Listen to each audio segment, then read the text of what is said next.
We need your support. Click the like buttons below. Now onto the video. Welcome to readtheticker.com. Where is the Dow sell-off likely to end?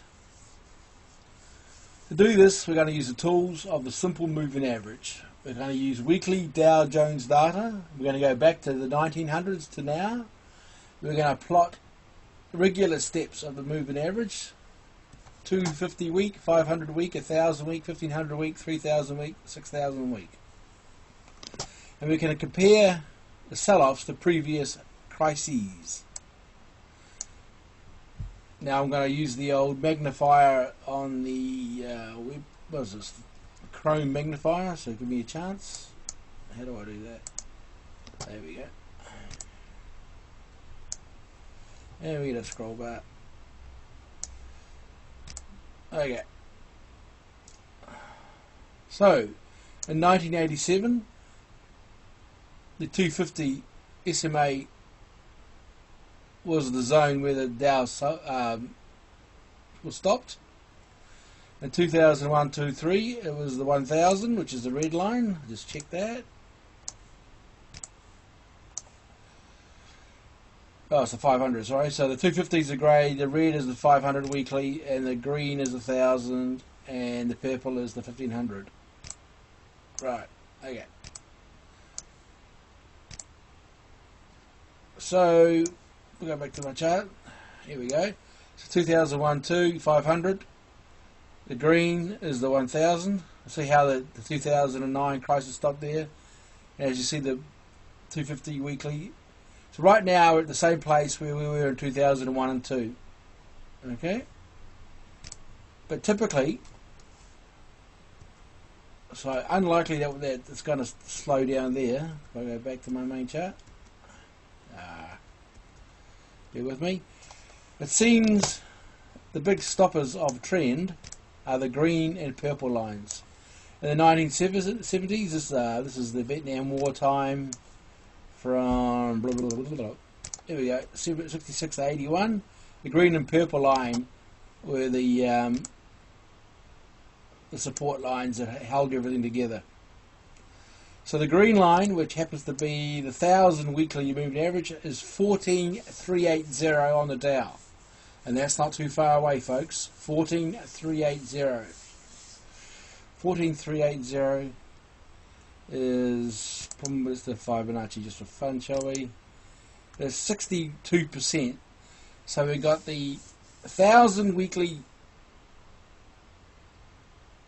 Wait a minute, 50%. Sorry, we got the 1000 weekly SMA and the 50% Fibonacci around 14,000 on the Dow. Doesn't that smell like a target? If that doesn't work out, we've got the 1500 weekly, and that's 11,679 in the Dow. That is a possibility. Right? So 50% and 61% on the old Fibonacci from the 2009 low is on the table. Okay? So let's have a look at that. Let's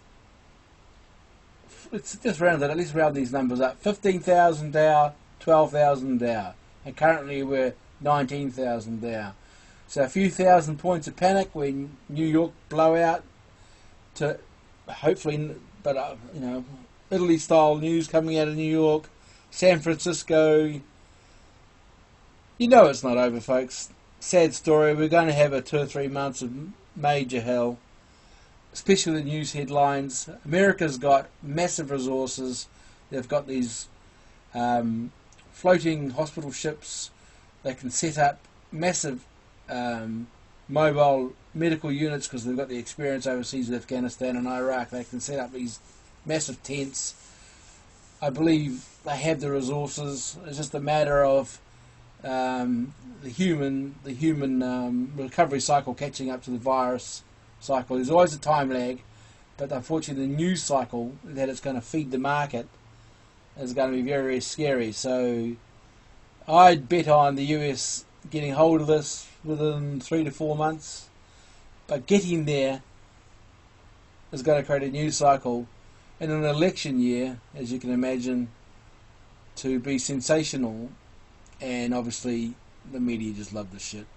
So I can see quite easily Dow 14,000, 15,000, 14,000, and quite frankly I would not bet on it not going down to a very scary 12,000, and that's where it might spike and buyers will come in quite dramatically.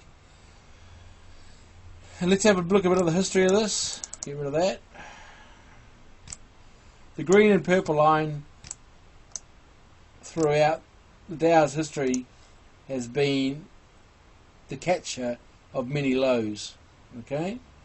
Now the 1929 crisis, which is the blue line, which happens to be, what is that? Blue line is 3,000 the Dow. Charles Nenner said himself, I expect Dow 5,000. Well, that'll be the pink line, which is the 3,000 weekly average, this line here. So that's taking out that low there. Now that would be horrific. And quite frankly, the last time it was hit there was back down there in 1941. Well, there was actually a war going on, of course. Yeah, 1941 was the bad time of the war. If I recall, that was, I think that movie Mayday is about the same time, so that's what was going on there. So I don't really see Dow 5,000 because I believe talk of this new drug that's been around for a while can help stem the tide of medium to slight light cases. But it's always a matter of capacity and resources, isn't it? So I think high probability, green and purple line are going to be staring us in the face. May not be in a straight line, the top, maybe a bounce or maybe take a while, but you can bet on the green lines just lining up at Dow 15,000, and price can spike to 12,000. So that's going to bring in massive demand. But these simple moving averages over 100 years of cycles can just give you an idea of where the levels are. So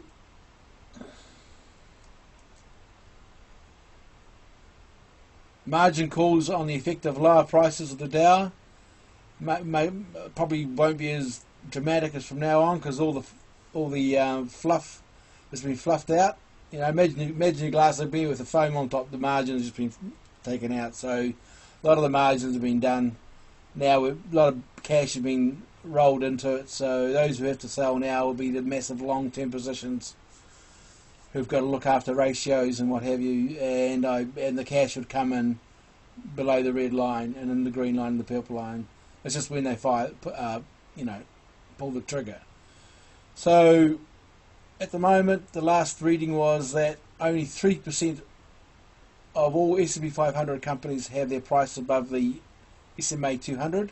That's 97% of all S&P 500 companies below their 200-day simple moving average. So we're near a low, but not quite yet. So if I was picking a horse, the green line's going to get some attention, and that is Dow 14,000, 15,000, and the purple line's not off the table. So here we are. Thanks for watching. Just warming up, folks.